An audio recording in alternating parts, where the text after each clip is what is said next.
माझ्या एका चुकीनं तिचा जीव जाणार। मी मंगेश डोंगराला फसले नसते, त्याला सोडलं नसतं तर आज वीणावर ही परिस्थिती आली नसती। मी राघव देसाई म्हणजे मनूचा काका। पण आता कोणाशी बोलायचंय तुम्हाला? मनूशी बोलायचंय। प्लीज तिला फोन देता का? मनुष्य? हो। ती तर तुमच्याकडेच आली ना? आमच्याकडे नाही हो, आमच्याकडे नाही आली ती। आली नाही तुमच्याकडे?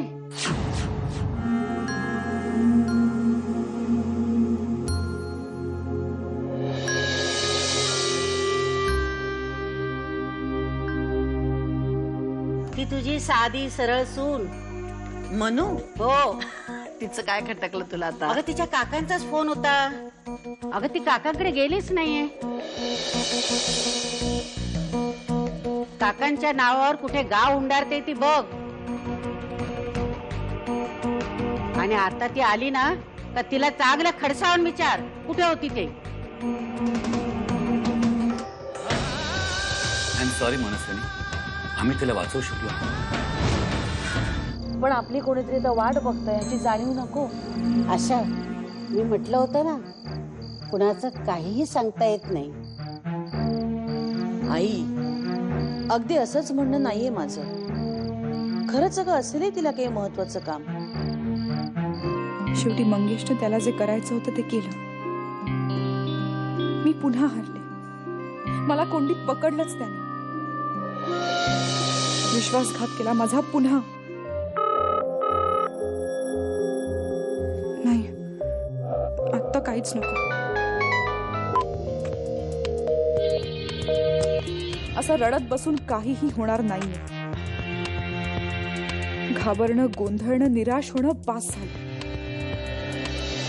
जी चूक याआधी केली ती आता सुधारण्याची शेवटची संधी आली। मंगेश विरुद्ध कंप्लेंट नोंदव, त्याला शिक्षाही झालीच पाहिजे। आज दुपारी मढ आयलंड जवळ एक खून झाला। माझी मैत्रीण वीणा, आणि ती खूप घाबरलेली होती। ती मला सांगत होती की मंगेश आणि त्याची माणसं तिच्या मागे लागली आहेत आणि तिने मला ताबडतोब मदतीसाठी बोलवलं। तुम्हाला का बोलवलं? तुम्ही काय करू शकणार होतात? माझं ज्यांच्याशी लग्न झालं ते पोलीस इन्स्पेक्टर आहे। काय नाव? इन्स्पेक्टर आकाश केतकर।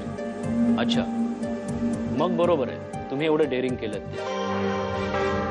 तर तुम्हाला ही केस नोंदवायची। खून झाला त्यावेळी तुम्ही तिथे हजर होता असं तुम्ही म्हणताय, बरोबर ना? खून करणाऱ्याला तुम्ही ओळखताय असं म्हणताय, नाव काय त्याचं?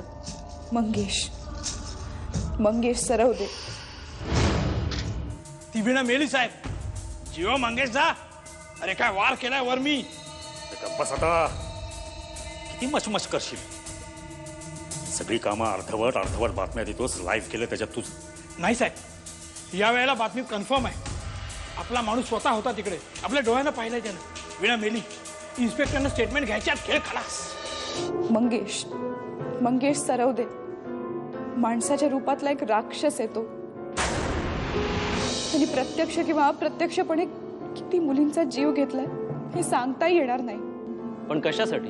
ही लोक सर्वसाधारण मुलींना वेगवेगळी आमिषं दाखवून आपल्या जाळ्यात फसवतात। एकदा का या मुली फसल्या, या लोकांनी त्यांचा विश्वास मिळवला की मग ते या मुलींचे फोटो काढतात। घाणेरडे, नको तसे। तुम्हाला आणखीन असं कोणी माहितीये? अशी कोणी मुलगी जी या स्कॅन्डल मध्ये फसली आहे आणि इथे येऊन स्टेटमेंट देऊ शकेल? अशा अनेक मुली आहेत आणि या सगळ्या विरुद्ध कंप्लेंट करण्यासाठी सध्या तरी फक्त एकच मुलगी तयार आहे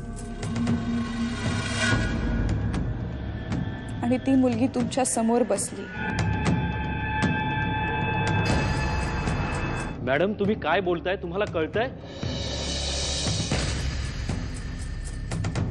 हो, मी पूर्ण शुद्धीत आहे। मी सुद्धा या षडयंत्रात फसले होते।